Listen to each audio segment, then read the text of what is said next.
pasteur. Tu peux rentrer, pasteur. Alléluia. Alléluia. Ya. Je vous salue tous cet après-midi, ce soir, dans le nom de Jésus. Mes amis dans le Seigneur. Frères et sœurs dans Jésus-Christ.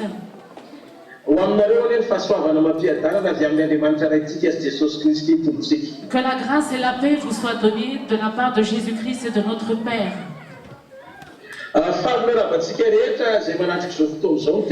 Je vous salue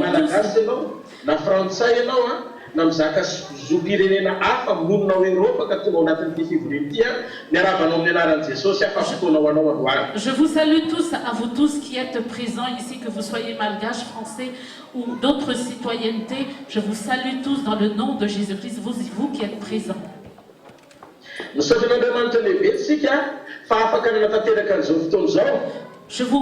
Nous remercions vraiment le Seigneur de ce que nous avons pu réaliser cet événement.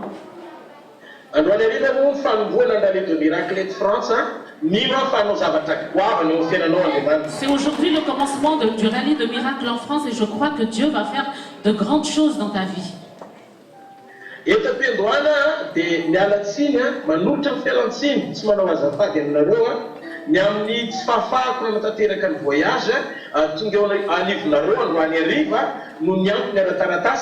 Donc pour commencer, je vous présente mes excuses de ce que je ne peux pas être présent au milieu de vous à cause des paperasses. Mais je crois que ça ne va pas empêcher Dieu d'agir dans ta vie.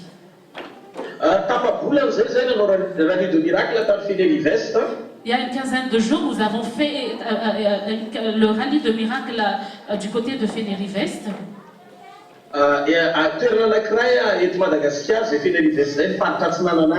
C'est du côté est de Madagascar, c'est là que se trouve Fénérivest.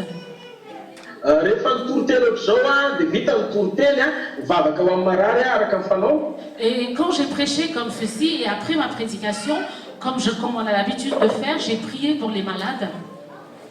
Il y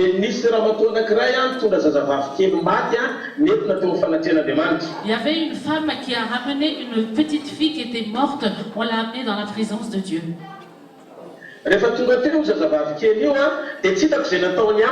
Et quand cette petite fille est arrivée, je ne savais que faire.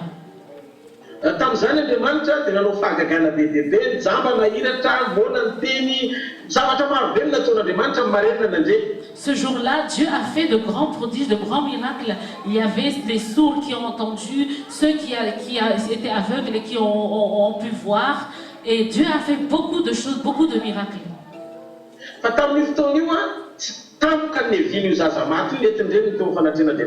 Mais à ce moment précis, c'était vraiment à l'improviste que cette femme a amené sa fille dans la présence de Dieu. Mais je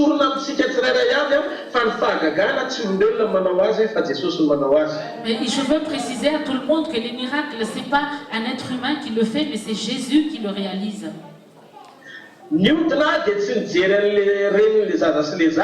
Je me suis retournée et j'ai pas regardé de mes yeux la femme et la fille, mais je me suis retournée pour savoir exactement qu'est-ce que je dois faire.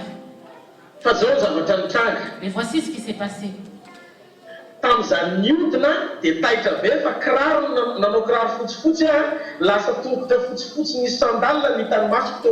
Et voici ce qui s'est passé. J'étais vraiment étonnée parce que moi je portais des chaussures noires et c'était devenu ce que je voyais. Je portais des chaussures blanches. C'était à mes pieds.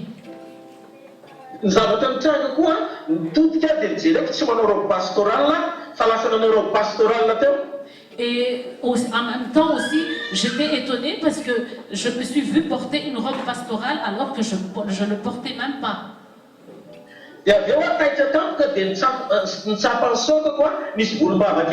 Et j'étais vraiment surpris et j'ai touché mon menton et j'ai senti que j'avais une barbe. dia misy feo tonga reto mivantana tao anatin'ny fotoana io hoe Rodolphe efa nasariko anao ny voninahitra. Et il y a eu une voix qui est venue, que j'ai entendue, et qui m'a dit, Rodolphe, je t'ai revêtu de gloire. Rehefa nitodika dia nijeran'ilay ramatoa amin'izay moa izy Jesosy hoe ataovy ohatra ny fanaovako azy. Et quand je me suis retournée, Jésus m'a dit, fais-le comme je le fais moi. Dia nitodika nijeran'ireny razazavavy dia nampahery azy hoe tsy maty ny zanakao vavy fa matory. Et donc je me suis retournée, je me suis adressée à la maman de la jeune fille, et je lui ai dit, ta fille n'est pas morte, mais elle est en train de dormir. Est-ce que vous voulez entendre d'autres choses qui s'est passé? Rehefa niteny an'izay dia niantso ny anaran'ilay zazavavy kely atao hoe Brenda. Misy hoe Brenda, niverena ao anatin'ny vatanao, niaraka tamin'izay dia nihiratra ny masony miverina ny ainy. Et donc je me suis retournée et j'ai appelé la jeune fille qui s'appelle Brenda. Je lui ai dit, Brenda, que ton âme revienne dans ton corps, et à l'instant, elle est revenue dans son corps.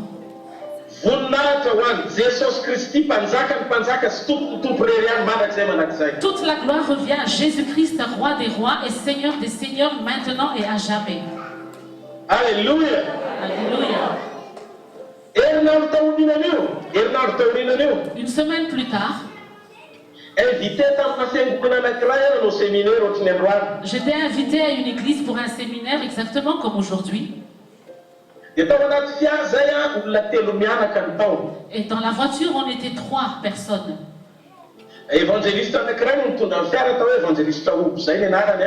Ce qui conduisait la voiture, c'était un évangéliste qui s'appelait Oubi. Sa femme qui s'appelait Madame Yav était derrière.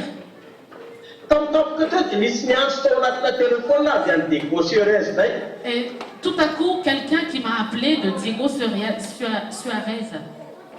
Et j'avais la flemme de porter le téléphone à mes oreilles, du coup je l'ai mis en petite main libre.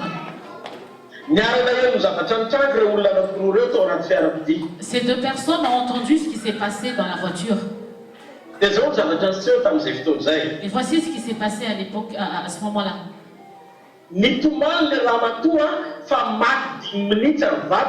Et la femme était en train de pleurer parce que son mari était mort il y a 5 minutes. Pendant 5 minutes.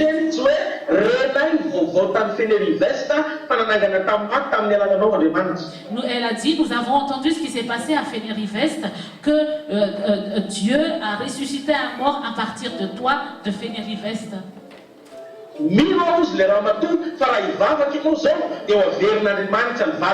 Et la femme a dit, moi je crois que si toi tu vas prier, Dieu va faire revenir mon mari. Toute la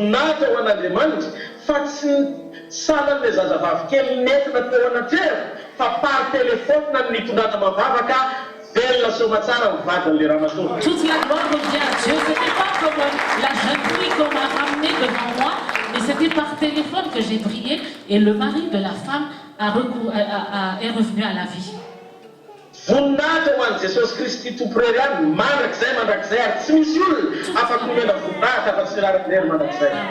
Toute la gloire revient à Jésus-Christ seul. La gloire ne revient qu'à lui seul, mais à personne d'autre.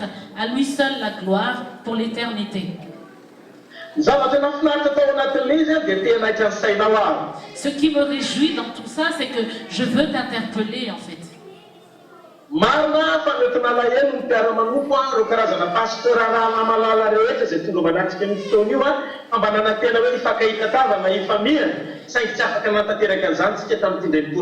C'est vrai que les frères et sœurs et la famille ici, vous voulez tous me voir et en chair et en os nous prendre dans les bras, mais ce coup-ci nous n'avons pas pu réaliser ça. Mais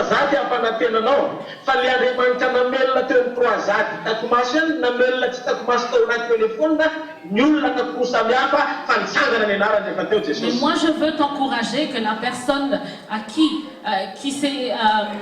est revenue à la vie pendant la croisade et la personne à qui j'ai prié au téléphone était revenue à la vie quand Jésus était là.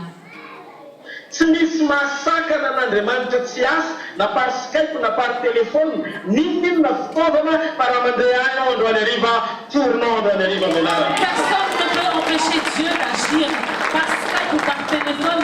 Mais si tu m'entends aujourd'hui, tu vas voir quelque chose. Alléluia. Alléluia. Zavatra sarobidy dia tadio Andriamanitra tsy afaky ny hosakanatsika amin'izay sitrapony. Ce qui est précieux, c'est qu'il faut que tu saches que nous ne pouvons pas empêcher Dieu de réaliser ce que lui, il a déjà prévu à travers son temps. Mba fantatsika ve le capitaine Romain fa le capitaine Romain matotoko fahavalony tsy hitan'i Jesosy akory le taizany narary, le ankizy lany narary fa ny fo le capitaine Romain nampiasain'i Jesosy miteny izy dia sitrana ny ankizy lany. Rappelez-vous du capitaine romain. Jésus n'a même pas vu la fille qui était malade, mais c'est à travers la foi du capitaine, et Jésus a juste dit un mot et la fille du capitaine était guérie. Afaka miao Jesosy anao fahagagana, afaka miteny Jesosy ampitanga fahagagana, afaka miatoro Jesosy fa mbola mpitsahatra tafitra ihany, ary afaka mijoro Jesosy anao zay zavatra ena tokony ataony. Jésus peut venir et faire des miracles. Jésus peut être présent et aussi faire des miracles. Il peut dormir aussi et faire des miracles. Alléluia. Alléluia. Makasitraka manokana ihany koa anareo zay rehetra nandray anjara tao anatin'ity fotoana ity. Toute notre reconnaissance à tous les participants pendant cet événement. Ny Andriamanitra Abrahama, Andriamanitra Isaka, Andriamanitra Jakoba, Andriamanitsika ihany koa ania amaly fitianareo tsirairay avy. Que le Dieu d'Abraham, d'Isaac, de Jacob et notre Dieu puisse vous récompenser. Misaotra ihany koa anareo manam-pahefana rehetra. Merci aussi à toutes les autorités qui ont donné l'autorisation de pouvoir réaliser cet événement. Ary misaotra indrindra ny amin'ny finiavana ao anatin'ireo tsirairay avy ao ny pasteur sy mpanakanto maro samihafa zay tonga nanotrona sy nanafana ny fotoana ray manontolo teto amin'ny fanatrehan'Andriamanitra androany. Merci aussi à tous les pasteurs, à tous les artistes qui sont venus aussi pour rendre ce séminaire parfait. Ni ao anatin'izany ny église SNTN Milas. L'église CMTN en fait partie. Réfi de France. Réfi de France. MNVJ. L'église MNVJ. Éclat. L'église Éclat. L'église Messager d'amour. L'église Messager d'amour, oui. L'église Point du jour. L'église Point du jour. L'église Agapé. Agapé. L'église Grandiose. L'église Grandiose. Ni l'église FPMM Zioun. L'église FPMM Zioun.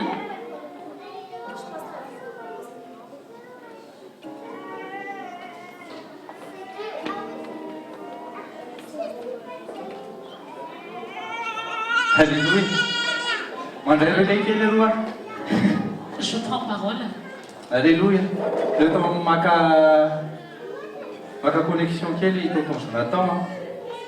Pendant que on est en train de... Alléluia. D'autres qui font qu'on fait notre Andriamanitra parce que ça va se vite à Madagascar, vite à l'été. Concentrons-nous dans la présence de Dieu parce que ce qu'il a accompli à Madagascar, il peut l'accomplir ici. Et dans les royaumes Mathéouania, si tu fais la lave comme les nous revenons au royaume, c'est en rapport avec ce que le pasteur Rodolphe a prêché tout à l'heure.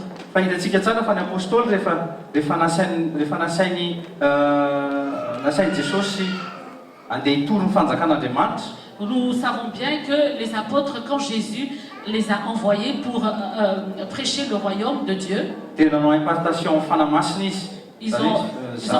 ils ont partagé le Saint-Esprit.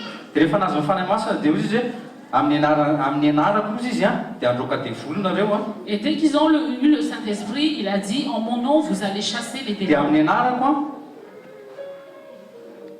Nasitrana marary koa nareo rehefa mitratana. En mon nom, vous allez également imposer les mains aux malades et ils seront guéris. Ny corps de Krista rehefa miasa dia ohatr'izay ny fiasana. Donc, le corps de Christ, quand il agit, Ary ny c'est comme ça qu'il ny signe sy prodisy sy ny miracle dia tadidiko tsara. les signes, les prodiges et les miracles, Fa tsy natao hisekosekoana. on n'est pas là pour que nous soyons, pour que nous enorgueillir, Fa natao voninahitr'Andriamanitra. mais ça a été fait pour la gloire de Dieu. Toy izany pasteur azy. Donc, le pasteur va continuer. Alléluia. Alléluia. Dia misaotra betsaka ihany koa ny fiangonana FPMM Ziona Nous remercions également l'église FPMM Zioun izay mariana manokana fa anisany nandray anjara sy nanampy bebebe fanatanterahana ny existence ny HVK Mission en France. Nous précisons pas que cette église a participé à l'existence de HVKL France en France. Misaotra ihany koa ny FPMA. Nous remercions également l'église FPMA sy ny église ICC izay soliteny eto Androany Arivo. et l'église ICC qui est représentée ici aujourd'hui. Misaotra ihany koa ny artiste ray manontolo izay fitondra ny fanafian'Andriamanitra androany. Merci à tous les artistes qui ont amené la présence de Dieu aujourd'hui. Izay artiste évangélique feno fanosorana ary mpampidina ny fanafian'Andriamanitra. Artistes évangéliques qui sont loin et qui amènent la présence de Dieu. Tao Ramampy tao amin'ny Refi Il y a le groupe Ramamp de l'église Réfi, Vasia SMTN, le groupe Vassia de l'église CMTN, Union Enterprise, le groupe Enterprise, ny groupe Marilène. Marilène, Izay sorana manokana ny Jesosy izay mampiasa azy tamin'ny famankin'Andriamanitra azy ho ao anatin'ity fivoriana ity rehefa mivanginy tompo izy tehatsika ao an'Andriamanitra. nous bénissons le Seigneur de ce que le Seigneur l'a visité et l'a fait venir à cet événement. Nous acclamons le Seigneur pour ça. Ny groupe Tanjona Le groupe Tanzon également, izay zanaky ny asa fanompoana moa mazava ho azy. qui fait partie des fils de la maison. Voninahitra ho an'Andriamanitra rery any. Toute la gloire revient à Dieu seul. Alléluia. Alléluia. Eto mpamanana ny fisaorana dia mamelana reo hamaky an'ity didy ity izay mivoaka tao Frantsa androany. Ialampitsiny amin'ny gouvernemanta sy ny mpitondra fanjakana rehetra fa voaraiko zao ao Frantsa ity didy ity. Donc, pour finir, permettez-moi de vous lire cette loi, cet arrêté qui vient de sortir en France aujourd'hui. Androany raiky amin'ny telopolo octobre 2023 Aujourd'hui, 31 octobre 2015, ambara ny fomba ofisialy horetany sy horendanitra nous annonçons de façon officielle afin que ça soit su sur toute la terre et dans les cieux. ary voasoratra eo amin'ny boky ny firaketany eo amin'ny fanjakan'ny lanitra Et c'est écrit dans le livre des souvenirs du royaume céleste. fa voaray ny fametrapelan'ny satana sy ny devoly Car nous avons reçu la démission de Satan et des diables. voaray ambara fa voaray ny fametrapelan'ny satana sy ny devoly sy ny firongony eo amin'ny fiainan'ny olona rehetra eto Frantsa sy Eropa ray manontolo. Nous proclamons que la démission de Satan est bien reçue sur toute la France et surtout chaque personne. Ambara fa manatra no mpandresy zay rehetra manatrika eto ary ambara ihany koa no maninona olona fianarana sy misy tsy voava zany androany. Nous proclamons que chaque personne présente ici est plus que vainqueur et quels que soient les soucis de chaque personne, cela est solutionné aujourd'hui. Alléluia. Ambara fa olom-baovao anao manomboka androany Nous proclamons ary que Dieu est amin'ny une anaran'i nouvelle Jesosy création. velomasananakely avy any Nazareta anio mitenenako hoe tampavoky ianao. Aujourd'hui, je proclame que tu vas t'en sortir. Alléluia. Alléluia. Alléluia. Alléluia. Faharoa alohan'ny idirako amin'ny avant de donner une prédication brève, je vais vous expliquer ceci.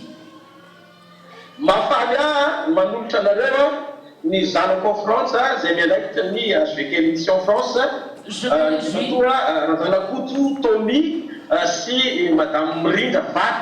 me réjouis de vous présenter.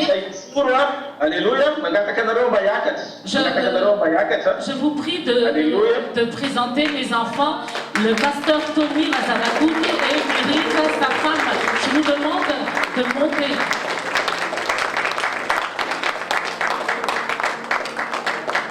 Il n'y a pas d'autre mission HVKL en France à part celui qui est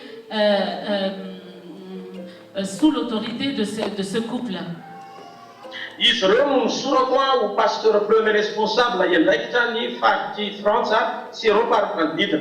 Je les ai oints pour être responsable, premier responsable de HVKL France et Europe.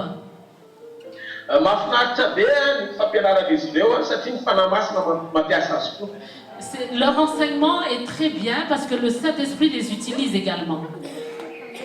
Et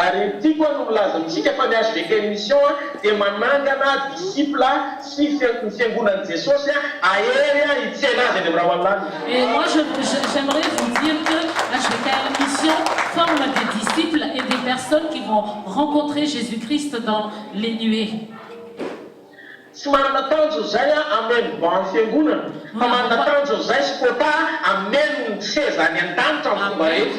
Nous n'avons pas de but pour remplir les chaises, mais notre but, c'est de remplir le ciel. Alléluia. Alléluia.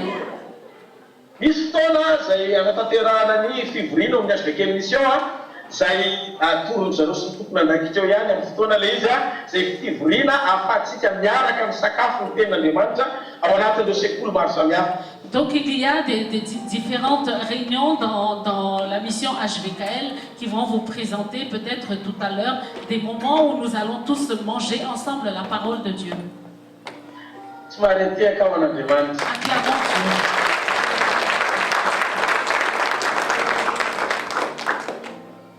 Pour commencer la parole de Dieu, nous allons prier. Père, dans le nom de Jésus-Christ, nous te bénissons ce soir. Merci pour la révélation que tu vas donner à ton serviteur.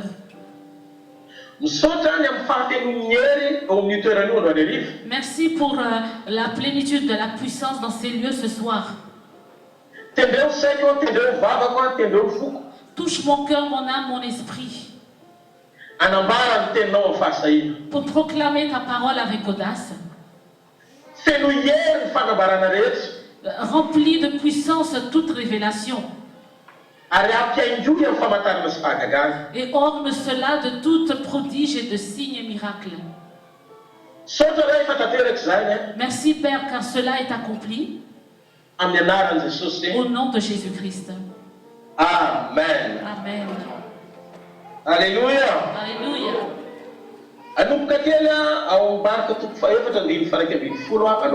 Nous allons dans Marc chapitre 4 verset 11. Alléluia. Amen. Dans Marc 4, 11. Marc 4, 11. Voici ce qui est écrit au nom de Jésus. Il leur dit, c'est Jésus qui parle ici.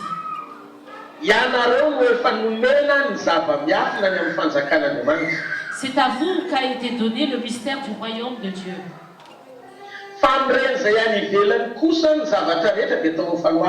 Mais pour ceux qui sont dehors, tout se passe en parabole.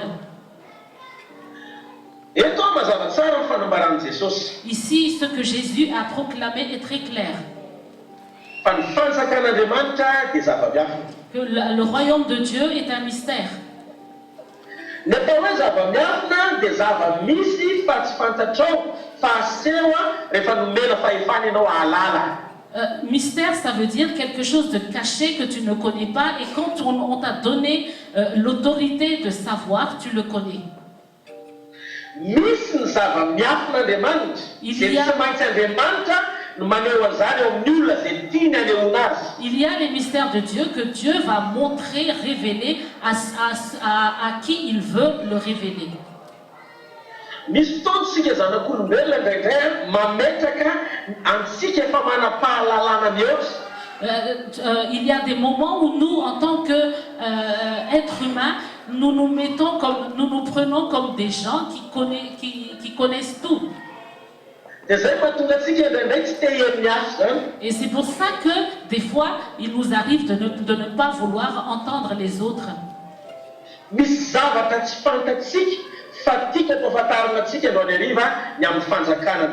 Il y a des choses que nous ne connaissons pas et que je voudrais que nous connaissions aujourd'hui à propos du royaume de Dieu.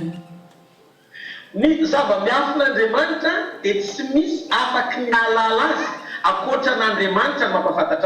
mystère de Dieu, personne ne peut le connaître à part Dieu qui le connaît. 1 Corinthiens 2 à partir du verset 9 jusqu'au verset 10.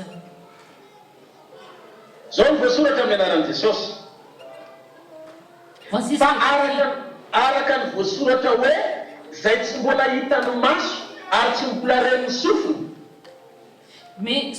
mais comme il est écrit, ce sont des choses que l'œil n'a point vues, que l'oreille n'a point entendues, et qui ne sont point montées au cœur de l'homme, des choses que Dieu a préparées pour ceux qui l'aiment. Verset 10. Dieu nous les a révélés par l'Esprit.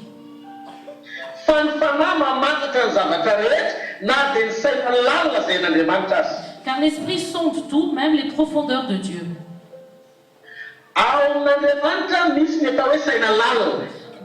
En Dieu, il y a ce qu'on appelle les profondeurs de l'Esprit.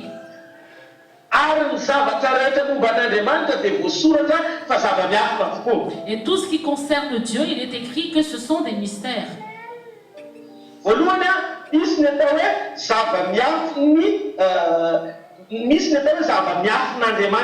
Premièrement, il y a ce qu'on appelle les mystères de Dieu. Prenez Colossiens 2, verset 2.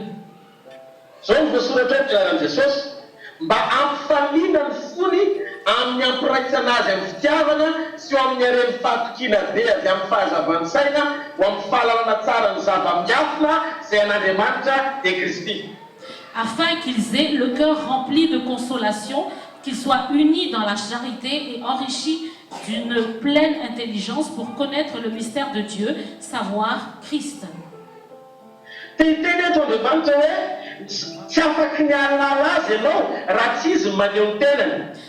Dieu veut nous faire comprendre ici que tu ne peux pas le connaître sans qu'il se révèle à toi.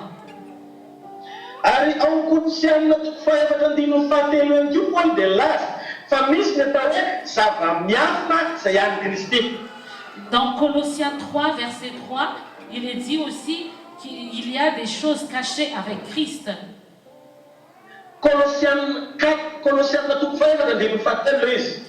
Excusez-moi, c'est Colossiens 4, 3.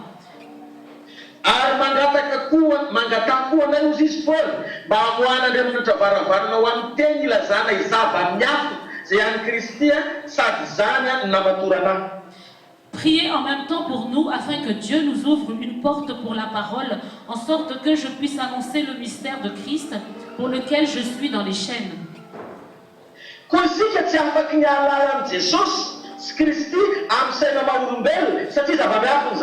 Et nous ne pouvons pas connaître Jésus, le Christ, avec notre esprit humain, parce que ce sont des choses de Dieu et c'est un mystère.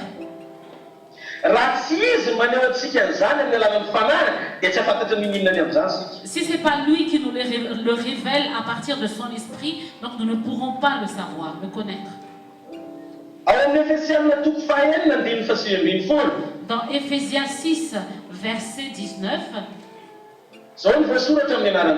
voici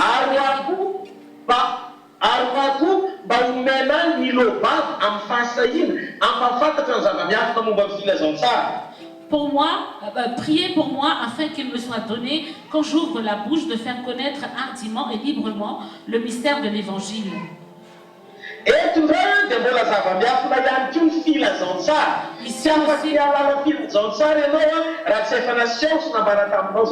Ici, il nous est dit aussi que l'Évangile est un mystère. Tu ne peux pas connaître l'Évangile si cela ne t'a pas été annoncé.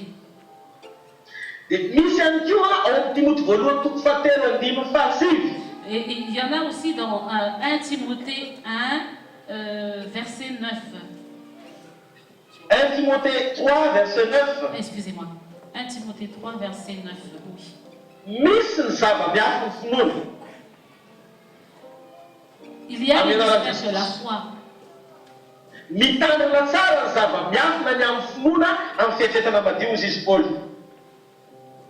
C'est pas le même.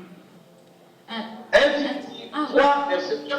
Oui, 1 Timothée 3, verset 9. Oui. J'étais dans 2. Conservant le mystère de la foi dans une conscience pure.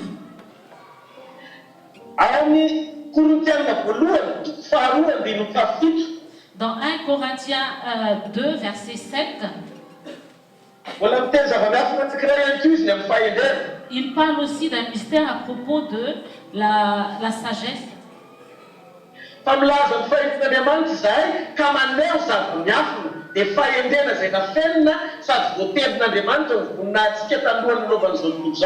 Nous prêchons la sagesse de Dieu, mystérieuse et cachée, que Dieu, avant les siècles, avait destinée pour notre gloire.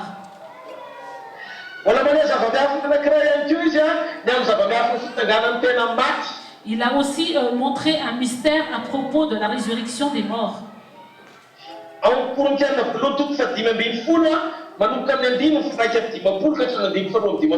Dans 1 Corinthiens 15, à partir du verset 51 à 55.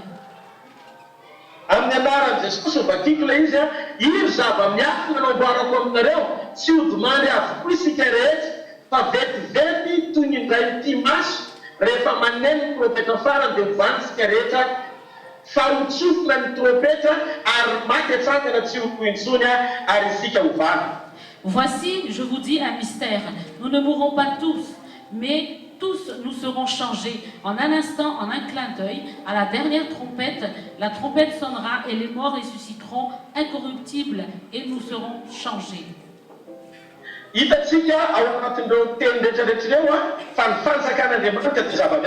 Nous voyons à travers tous ces passages que le royaume de Dieu est un mystère.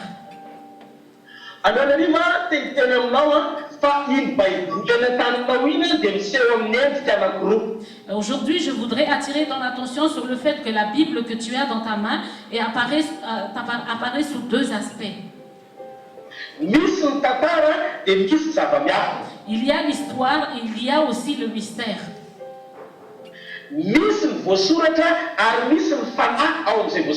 Il y a ce qui est écrit et il y a aussi l'esprit dans ce qui est écrit.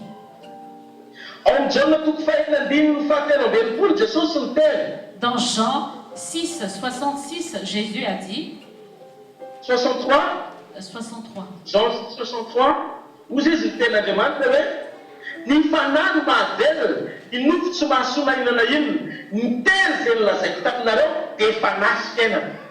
il dit, c'est l'esprit qui vivifie. La chair ne sert de rien. Les paroles que je vous ai dites sont esprit et vie.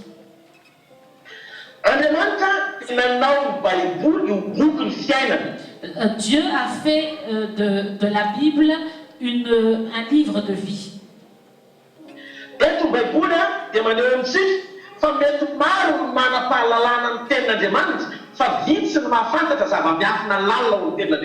Ici, la Bible nous démontre qu'il y en a peut-être nombreux qui connaissent la Bible, mais peu de personnes connaissent les mystères qui sont renfermés dans la parole de Dieu.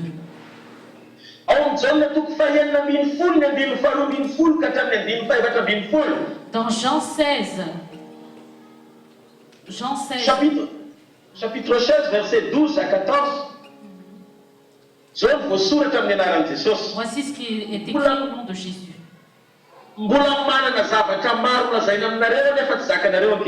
J'ai encore beaucoup de choses à vous dire, mais vous ne pouvez pas les porter maintenant.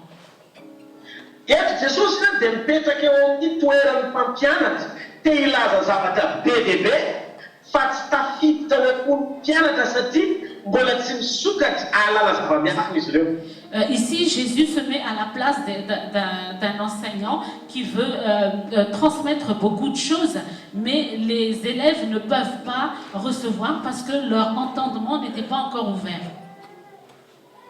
Au verset 13,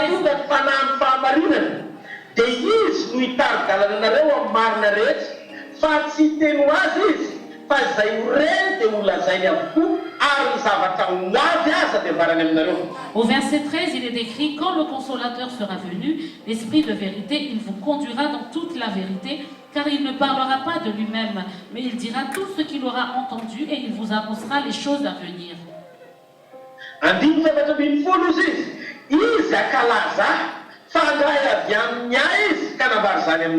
Au verset 14, il dit: il me glorifiera parce qu'il prendra de ce qui est à moi et vous l'annoncera.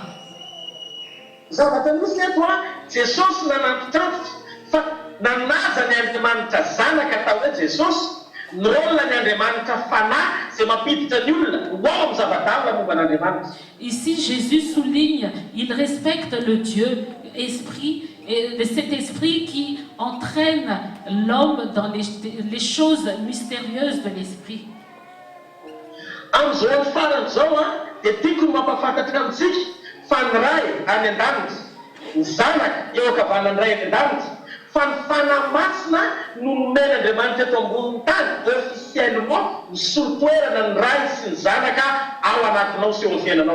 Dans ces derniers jours, je voudrais apporter cette précision que Dieu le Père est au ciel, Jésus-Christ est assis à sa droite, le Saint-Esprit est le représentant, et sur terre, il représente le Père, le Fils et le Saint-Esprit qui est en toi et moi.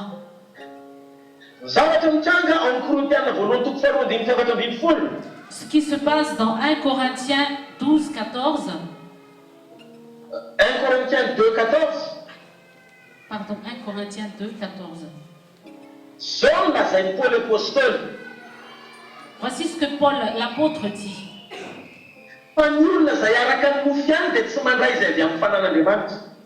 Mais l'homme animal ne reçoit pas les choses de l'Esprit de Dieu.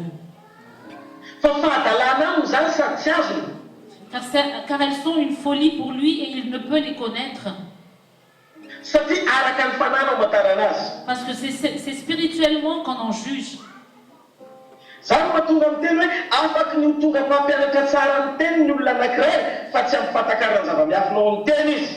C'est pour ça que je dis qu'une personne peut enseigner la parole, mais il ne va pas avoir les mystères cachés dans la parole.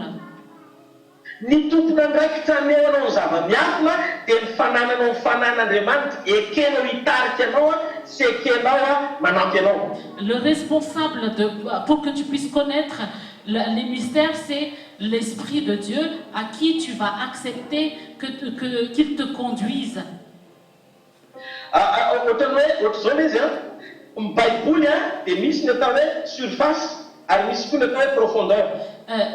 Si j'explique bien, c'est comme ceci. Dans la Bible, il y a ce qu'on appelle surface et il y a ce qu'on appelle profondeur. C'est comme exactement l'eau.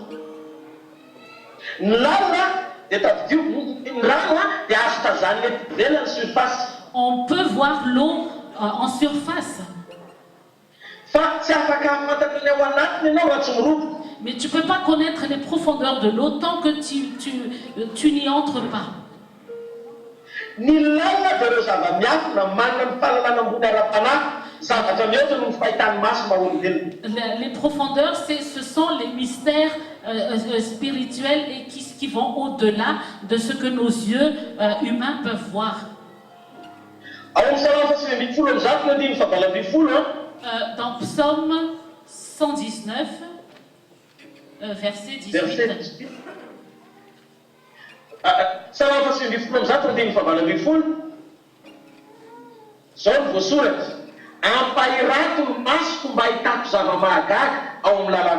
Voici ce qui est écrit au verset 18, Psaume 119, verset 18. Ouvre mes yeux pour que je contemple les merveilles de ta loi.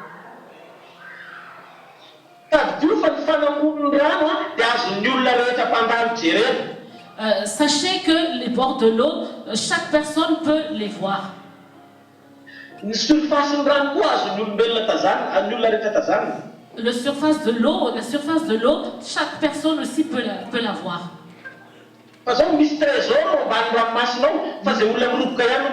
Mais voici, il y a un trésor à l'intérieur, dans les profondeurs de cette eau, mais celui qui entre en profondeur, celui-là seulement, peut voir ce qu'il y a dedans.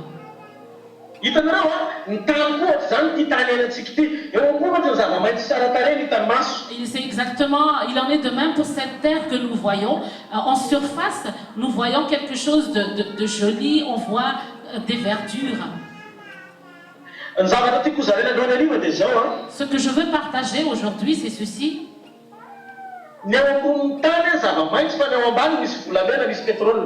Sur la surface de la terre, c'est de la verdure, mais à l'intérieur, il y a de l'or et du pétrole.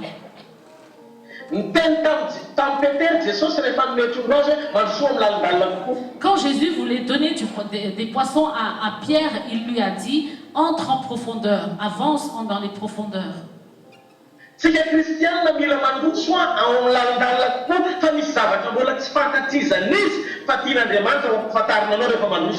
Nous les chrétiens, Dieu veut que nous avancions en profondeur parce qu'il y a des choses que Dieu veut nous révéler et que tu ne peux pas savoir si tu n'y entres pas.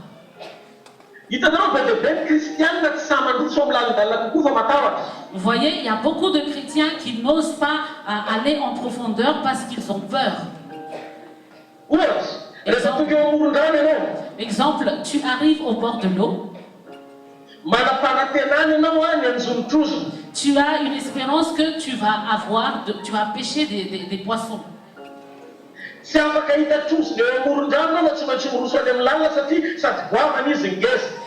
Ah oui, tu ne peux pas pêcher une baleine. Tu ne peux pas pêcher cette baleine si tu n'entres pas en profondeur. Il y en a beaucoup qui espèrent avoir des baleines, mais ils ont la flemme de rentrer en profondeur.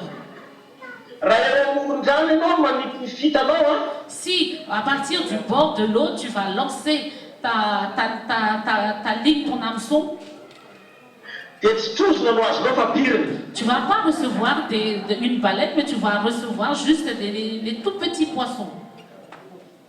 Le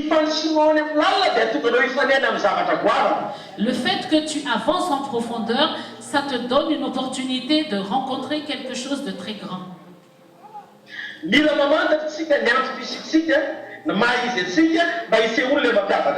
devons connaître notre raison d'exister afin que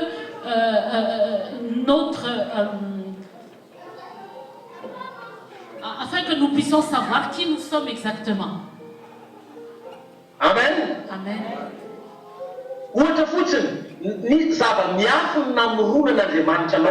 Exemple, le mystère du but pourquoi Dieu t'a créé.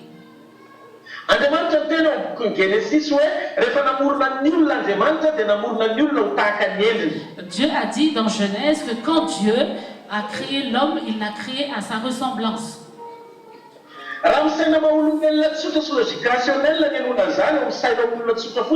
Donc si nous prenons cela à la logique rationnelle ou en tant que notre pensée humaine,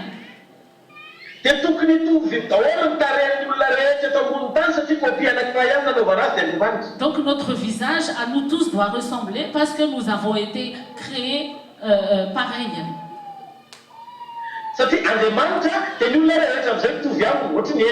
Donc parce que c'est Dieu et toute personne est créée à sa ressemblance. Donc nous sommes tous pareils.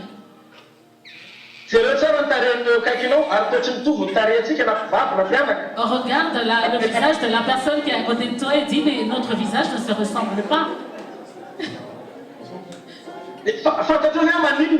Est-ce que tu sais pourquoi?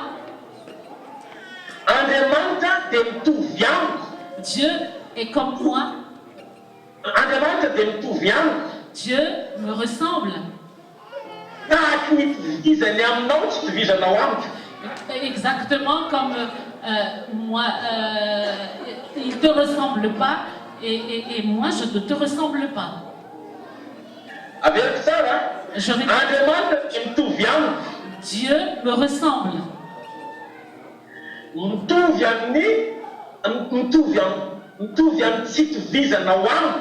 Exactement comme toi tu ne me ressembles pas.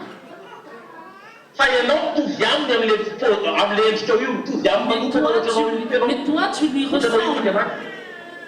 Mais toi tu lui ressembles. Dieu donc est exactement à la ressemblance de chaque personne.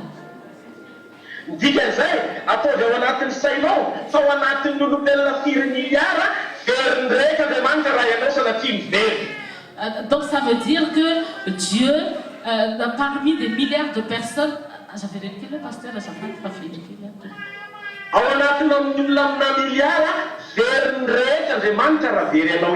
Ah oui, donc parmi des milliards de personnes, si Dieu te perd, c'est qu'il a perdu beaucoup de choses. Il a tout perdu.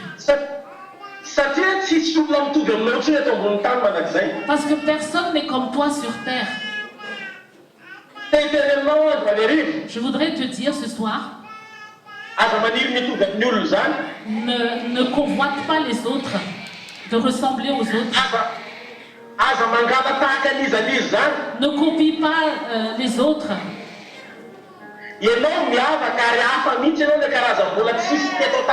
Toi, tu es spécial et tu es vraiment un être qui n'a jamais existé sur terre. C'est comme ça que Dieu nous a créés. Une copie qui ne revient pas.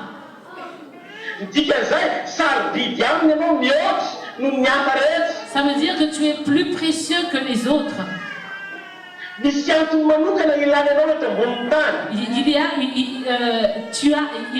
t'a créé pour un but spécial sur terre. Alléluia. Alléluia. Alléluia. Alléluia. Je voudrais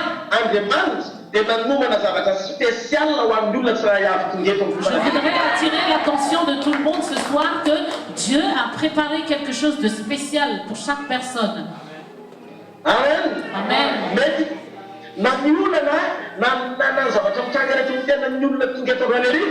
Que ce soit les problèmes ou quelles que soient les situations que traverse chaque personne ce soir, c'est pas pareil.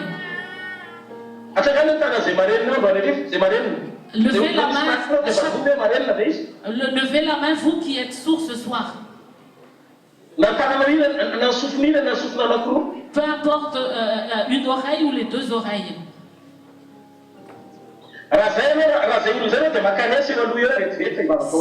Si tu fais partie de cette personne, avance devant. Alléluia. Alléluia. Il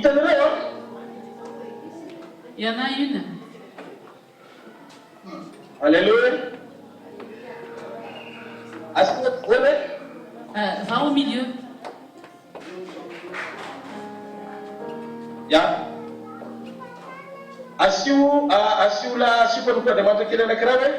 Mettez un serviteur de Dieu à côté d'elle.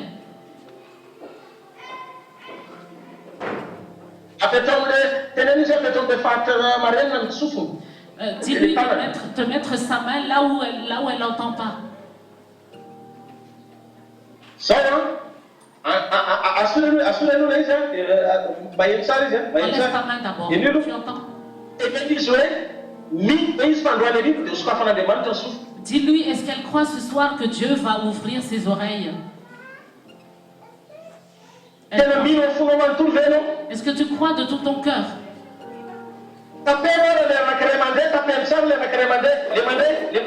Donc mets la main sur l'oreille qui entend bien. Pasteur, aide-la à mettre la main sur l'oreille qui entend bien.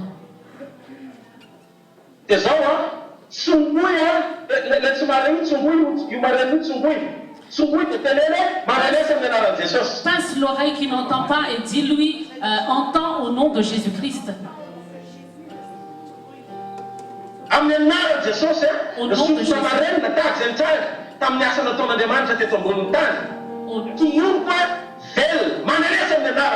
Au nom de Jésus-Christ. Ouvre-toi au nom de Jésus. Ouvre l'oreille qui n'entend pas. Bouge l'oreille qui entend. Et fais un essai. Elle entend bien. Elle entend bien. Elle entend bien.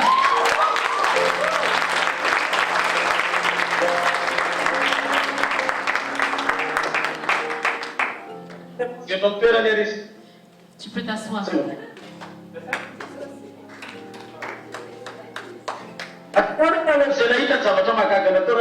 Levez la main, vous tous qui avez vu ce que Dieu a fait, les miracles que Dieu a fait. Écoutez,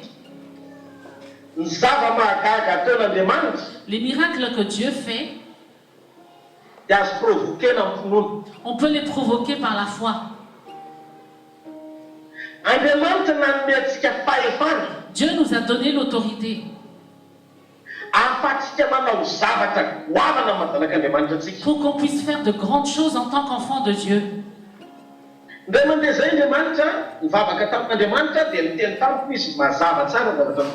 Une fois j'ai prié Dieu et il m'a dit quelque chose de très clair. Il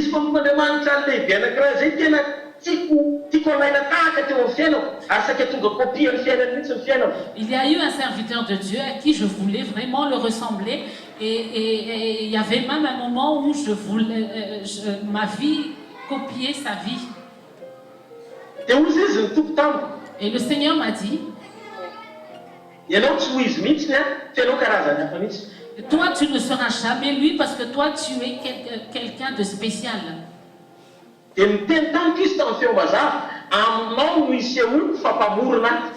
il m'a dit de façon très claire, avec toi je vais me révéler que je suis le Créateur. Et j'ai répondu, si telle est ta volonté, je suis prêt, Père.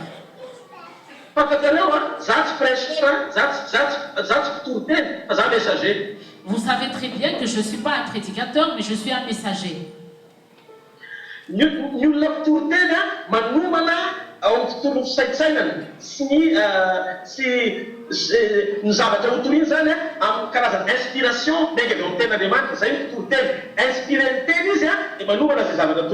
Un prédicateur inspiré par la parole, il prépare ce qu'il va prêcher. Moi, je ne fais pas partie de cela. Moi, je suis un messager. Il y a un message que Dieu me donne et je ne vais pas au-delà de ce message-là. Je suis là pour accomplir ma raison d'exister ce soir. Je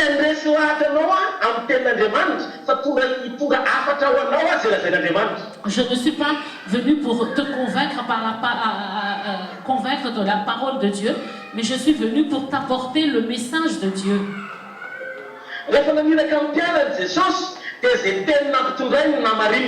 Quand Jésus a envoyé les disciples, il a accompli, il a confirmé les paroles qu'il leur a fait transmettre.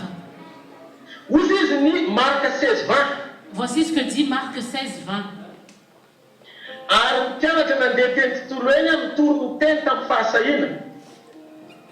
Et les disciples allaient et prêchaient l'évangile et ils annonçaient la parole avec audace.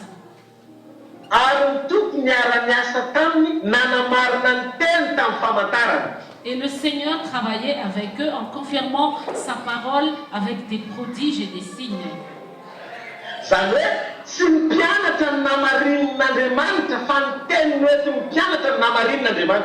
veut dire que ce n'est pas les disciples que Dieu a confirmé, mais il a confirmé sa parole à travers ce que les disciples ont dit.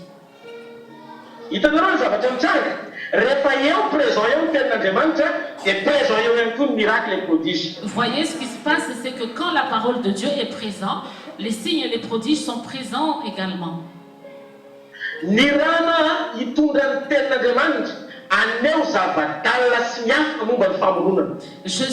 J'ai été envoyé pour apporter la parole et pour démontrer les mystères de la création.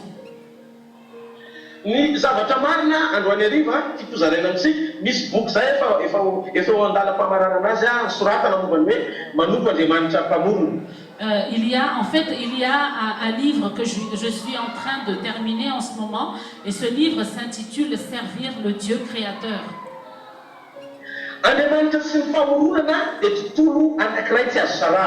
Dieu et la création est un monde qu'on ne peut pas dissocier.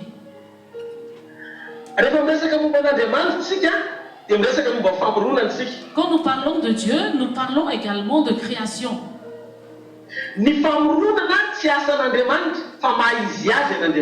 La création n'est pas l'œuvre de Dieu, mais c'est l'identité même de Dieu.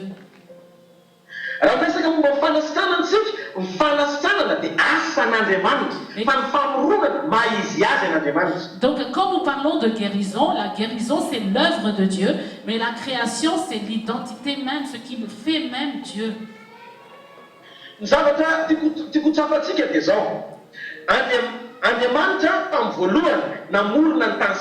Ce que je voudrais que nous sachions, c'est qu'au début, au commencement, Dieu créa la terre et le ciel et les cieux. Dieu a parlé et tout a existé.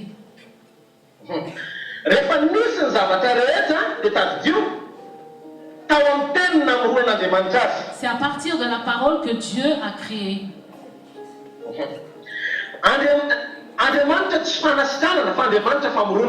Dieu n'est pas guérison, mais Dieu est création. Et voilà.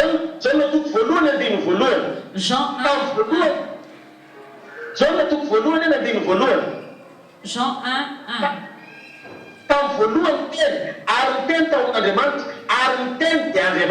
Au commencement était la parole, et la parole était avec Dieu, et la parole était Dieu.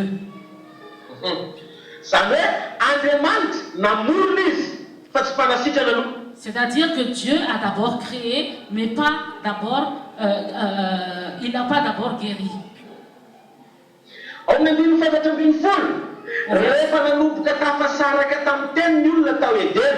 Au verset 14, quand l'homme s'est séparé de la parole dans le jardin d'Éden, la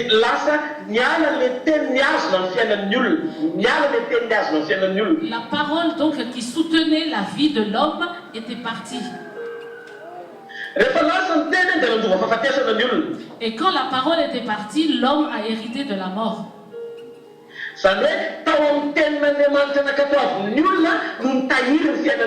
C'est-à-dire que c'est l'obéissance à la parole, c'est ça qui gardait la vie de l'homme.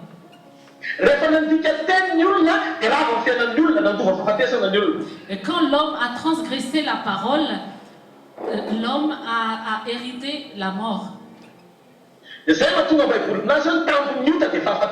C'est pour ça que la Bible dit que le salaire du péché c'est la mort.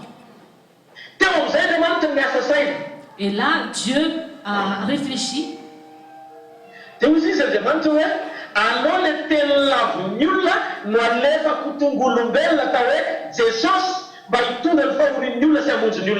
Et Dieu a dit, il vaut mieux que j'envoie quand même cette parole que l'homme a reniée, afin qu'il puisse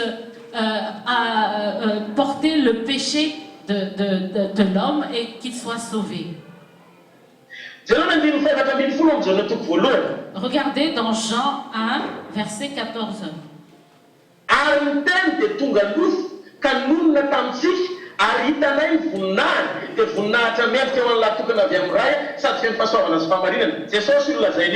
Et la parole a été faite chair et elle a habité parmi nous, pleine de grâce et de vérité, et nous avons contemplé sa gloire, une gloire comme la gloire du Fils unique venu du Père. Il s'agit de Jésus-Christ ici.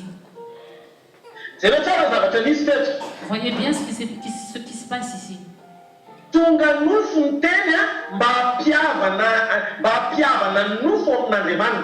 La chair, la parole est devenue chair pour réconcilier la chair avec Dieu.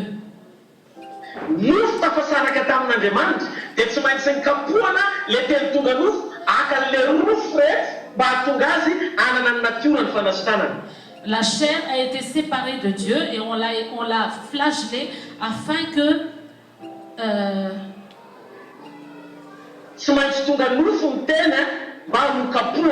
la chair doit être flagellée pour qu'elle puisse porter toutes les souffrances. C'est pour ça que Jésus est devenu homme pour pouvoir sauver l'homme.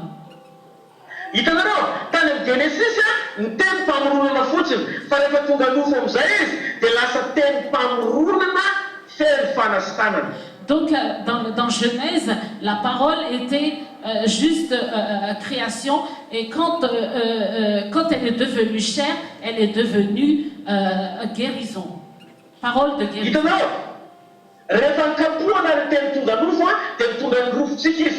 Vous voyez, quand on a flagellé la parole qui est faite chair, cette parole qui est faite chair a porté nos souffrances.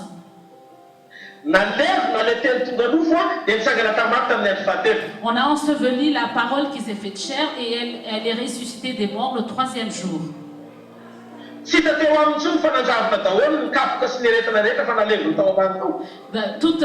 Toutes les souffrances ont disparu parce qu'il l'a enterré en bas. En ce moment, Jésus est à la droite du Père.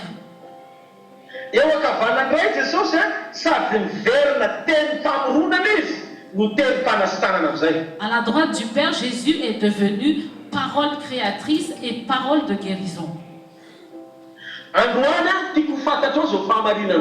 Aujourd'hui, je voudrais que tu saches cette vérité.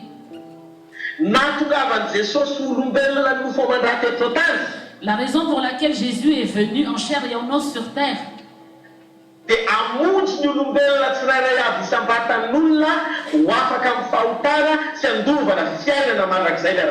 c'est pour sauver tout homme des péchés et pour que tout homme puisse hériter de la vie éternelle.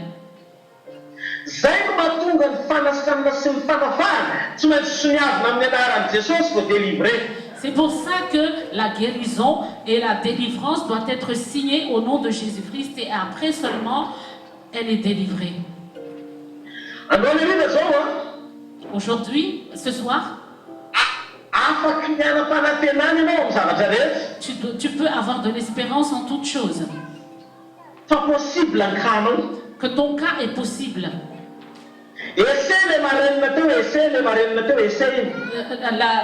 La femme qui n'entendait pas bien tout à l'heure, elle n'était qu'un essai.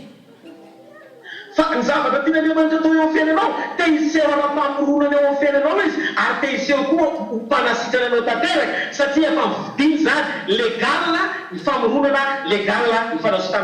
qu'il veut, c'est qu'il veut se montrer en tant que créateur dans ta vie, et il peut le faire, et c'est légal.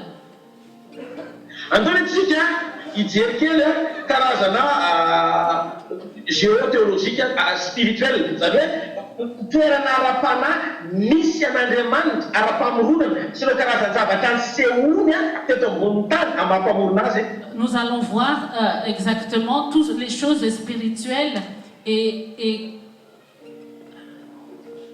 mamaritra ny toerana ara-panahy maneho mampamorona azy eto tany. Nous allons cadrer l'espace spirituel et sa place en tant que créateur sur terre. Hiresaka mikasika momba ny fanjakan'Andriamanitra ao anatin'ny fotoana fohy mangataka anao ieno ity fampianarana ity fa zavatra vaovao mbola tsy reny teto ambony tany fozaraiko aminao izy. Je vais te partager quelque chose qu'on n'a jamais entendu sur terre. Donc je te demande de te concentrer. Et nous les Écoutez ceci. Andriamanitra sy ny famoronana dia tsy azo sarahana mandrakizay. Dieu et la création, on ne peut jamais les séparer. Ao amin'ny bokin'ny Genesis Andriamanitra dia nametaka ny Adama sy Eva tao Edena. Dans le livre de Genèse, Dieu a placé Adam et Ève dans le jardin d'Éden. Azontsika atao tserijery tsara zany amin'ny bokin'ny Genesis toko voalohany ary fantatsika loatra. On peut le citer par cœur dans le livre de Genèse et nous le savons très bien. Io Edena io dia nilazaina koa amin'ny bokin'ny Apocalypse hoe paradis. Éden, il est dit dans le livre d'Apocalypse que c'est le paradis. Rehefa niroasina niala tao Edena Adama sy Eva dia tsy hita Edena. Quand on a chassé Adam et Ève du jardin d'Éden, Éden a disparu. Betsaka no milaza hoe Edena ary États-Unis, Edena eto Madagasikara, Edena mety any sud de France fa tsisy an'izany. Il y en a beaucoup qui disent que Éden est aux États-Unis, Éden est dans le sud de la France, Éden est par-ci par-là, mais c'est pas ça. Ny Baiboly dia milaza fa rehefa voaroaka niala tao Edena Adama sy Eva. La Bible dit que quand Adam et Ève ont été chassés du jardin d'Éden, dia ny voasoratra dia zao hoe tsy hita Edena, tsy hita intsony. il est écrit que Éden a disparu. Zana hita fa Edena avoanan'ody Adama sy Eva tonga dia nomanin'Andriamanitra sy nampidininy ao ambany tany hitsenanan'ireo olona rehetra izay maty ao amin'ny tompo. Moi, j'ai vu que Éden, quand Adam et Ève ont péché, Dieu a mis Adam et Ève sous la terre pour accueillir les enfants qui sont morts dans le Seigneur. Écoutez bien ce qui se passe, est-ce que vous êtes prêts pour l'entendre?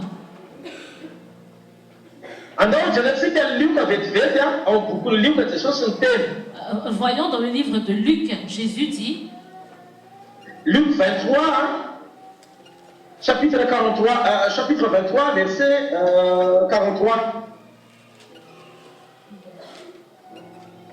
Luc 23, 43. Vakiko amin'ny anaran'i Jesosy. Dia hoy Jesosy tamin'ilay jiolahy teo ankavanana, lazaiko anao marina tokoa, anio no hiainanao amiko any am-paradisy. Jésus lui répondit, je te le dis en vérité, aujourd'hui tu seras avec moi dans le paradis. Qu'est-ce que cela veut dire? Io anio lazain'i Jesosy io hidina ho any amin'ny fiainatsika izy, aka amin'ny fanalahidin'ny fahafatesana. Dikan'izany ny toerana misy ny paradisa rehefa niala tao Edena dia nasitrika Andriamanitra tao ambany hitsenanany Mosesy sy ny Jeremisy ireo olona tsara sitrapo rehetra nanompo azy, lasa prison, petera ny teny fa prison le izy. Donc ça veut dire que ce jardin d'Éden, Dieu l'a préparé et l'a mis sous la terre dans le séjour des morts pour récupérer tous ceux qui sont morts en Jésus-Christ. Et c'est-à-dire que les Moïse et tout ça ont été là-bas. Ça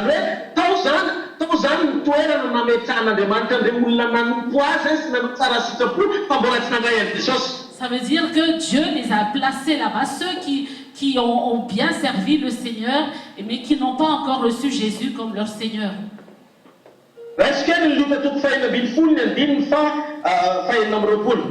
Prenez Luc 16, verset 26. Alléluia.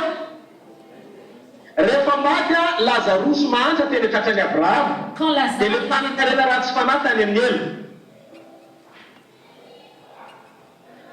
Luc 16, 26. Oui, Luc 16, 26. dia zao a rehefa maty a le mahantra atao hoe lazarosy teretratrany abrahama dia le mpanikarina ratsy fanahy tany amin'ny ela dia ozy izy amin'ny andiny fahino amin'ny roapolo ary mihoatra noho izany ozy izy zany rehetra zany misy tevana makadiry ajabony eo anelanelantsika mba tsy ho afamita makeny amin'ny arô zay te hialy ety ary tsy afaka mita makety aminay zay zany hoe mifankahita tamin'ny elo toerana nisy any abrahama mitrotro any lazarosy tao ambany tao zany miparadisa mifankahita amin'ny elo tsy afaka makany amin'ny fotsiny zay miparadisa fa mitazana fotsiny arak'izay lazan'ireo mpanan-karena rehefa nitaray izy. Donc il s'agit du riche et de Lazare qui était mort. Le verset 26 nous dit d'ailleurs, il y a entre nous et vous un grand abîme afin que ceux qui